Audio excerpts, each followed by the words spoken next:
Man-Wolf, Inactive. Real name, John Jameson. Occupation, former astronaut. Identity, secret. Legal status, American citizen with no criminal record. Other aliases, Star God. Place of birth, New York, New York. Place of cure, New York, New York.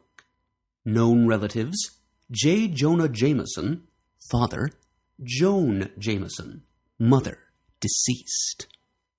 First appearance, Amazing Spider-Man number 124. Final appearance as Man-Wolf, Spectacular Spider-Man Annual number 2. History. John Jameson, son of newspaper mogul J. Jonah Jameson, was one of the youngest applicants to ever be accepted into NASA's astronaut program. After 2 successful space missions, Jameson was selected to go on a secret mission to the moon, the reason for which is still classified information. While collecting lunar rock samples, he came across a glittering red gemstone, unlike anything else he had seen there. At the successful completion of the mission, Jameson felt a strange compulsion to possess the unique gemstone, and with the assistance of a colleague, Jameson had it recovered from quarantine and made into a pendant. Jameson was wearing it around his throat on the first night of a full moon when lunar illumination reacted with the pendant, causing him to transform into a wolf-like humanoid creature. For months, Jameson tried to find a way to fight the 3 nights of transformation, finally acquiring a radiation suit he hoped would screen out the moon's rays. It failed like all his other attempts. In his native New York City, on the first night of his 5th month of transformation, Jameson began to stalk his own father in an instinctual quest for help. The elder Jameson was shocked by the seeming attack of the Man-Wolf and suspected the creature was in partnership with Spider-Man, who happened by in time to fight the werewolf. Then J. Jonah Jameson saw the pendant around the Man-Wolf's neck and recognized it as his son's. Confronting his son with his suspicions the next day, the elder Jameson learned of his son's strange plight and discovered that his son could not end it by removing the pendant since it had somehow grafted itself to his skin. Soon, however, as the Man-Wolf grappled with Spider-Man, the costumed crime fighter tore the pendant from Man-Wolf's throat, unaware of its connection. Although it would take months before the injury to his throat would heal, John Jameson was cured of his lunar-triggered transformations. Spider-Man threw the pendant into the Hudson River. Not long after his throat healed, John Jameson was again afflicted by the curse of the Man-Wolf when Michael Morbius, see Morbius, a scientist with a blood disease that gave him artificial vampiric powers, recovered the gemstone and exposed Jameson to it. Jameson reverted to his wolf-like form, and in that state, Morbius placed the gemstone around his neck once more. Morbius hoped to use the Man-Wolf as his pawn in a scheme to cure himself of his vampiric affliction, but that scheme was thwarted by Spider-Man. Both Morbius and the Man-Wolf managed to escape. Although Spider-Man suspected J. Jonah Jameson to be harboring his son, he did not try to take him into custody. Again afflicted by monthly transformations, the Man-Wolf attracted the attention of the police department, who assigned Special Investigator Simon Stroud to the case. Stroud suspected that the Man-Wolf was Jameson, but kept his suspicions to himself. Managing to escape from New York and the authorities, Jameson hitchhiked to Georgia, where he became involved in a skirmish between S.H.I.E.L.D. and the Hate-Monger. See Hate-Monger, S.H.I.E.L.D. S.H.I.E.L.D. director Nick Fury escorted Jameson to NASA headquarters, where he was wanted for being absent without leave. NASA officials offered to drop charges against him if he agreed to perform a secret mission, the investigation of the communications breakdown with an orbiting space station.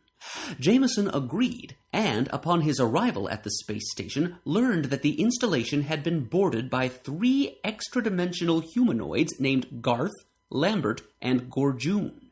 The invaders revealed to Jameson that they had come from the dimension in which his gemstone originated. Jameson agreed to accompany them to the moon, where the portal to their world, Other Realm, was located. Crash landing on the moon, Jameson, now the man-wolf due to direct exposure to the moon's rays, instinctively found the portal to the Other Realm. To his amazement, he discovered that in this other dimension he retained his human intelligence while in wolf form. He was then told the origin of the gemstone. It was an artifact created by the ruler of the Other Realm, a being known as Star God. When Star God felt himself dying, he opened a portal to Earth's moon and went there to die, channeling his godly essence into the jewel.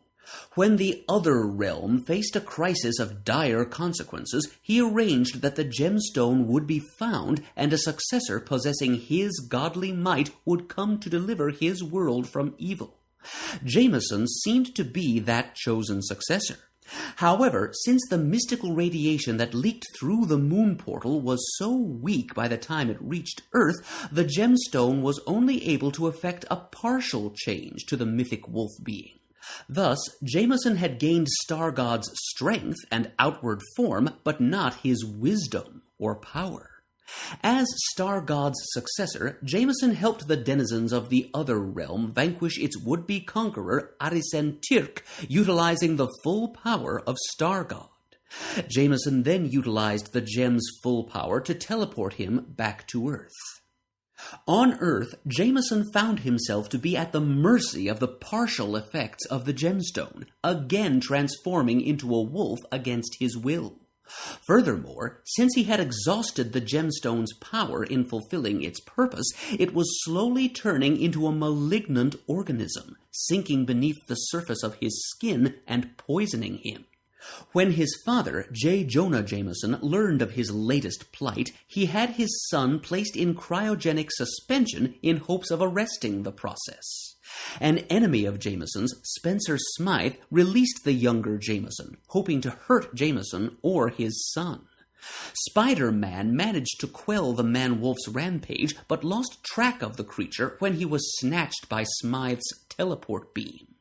When John Jameson rematerialized months later, Spider-Man enlisted the aid of Dr. Kurt Connors, see Lizard, and the two managed to give Jameson a radiation treatment that caused the gemstone to withdraw its root system and be rejected by Jameson's body. When the gemstone crumbled to powder, Jameson knew his ordeal was over at long last. Height? As Jameson, 6 feet 2 inches. As Man-Wolf, 6 feet 6 inches. Weight? As Jameson, 200 pounds. As Man-Wolf, 350 pounds. Eyes? As Jameson, brown. As Man-Wolf, red. Hair? As Jameson, red-brown. As Man-Wolf, white. Powers. Man-Wolf possessed superhuman strength, agility, speed, and stamina, as well as the heightened senses of a true wolf. Although his level of strength varied according to the amount of moonlight that filtered through Earth's atmosphere, at prime conditions during the 3 nights of the full moon, Man-Wolf could lift, about 4 tons.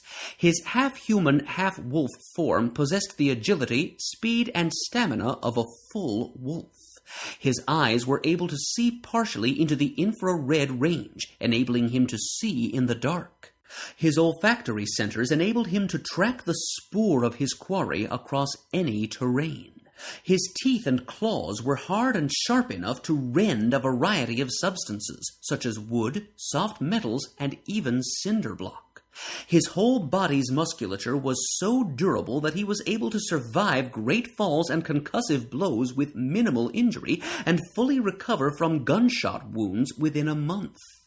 Man-Wolf had no control over his transformations, assuming his lupine form for 12 hours each of the 3 nights of the full moon. Not a true supernatural werewolf. See, werewolf. The man-wolf was not subject to the conventional limitations of lycanthropy, such as a weakness for silver. As star god, the man-wolf's scope of powers were unknown, although he apparently had some degree of energy manipulation ability.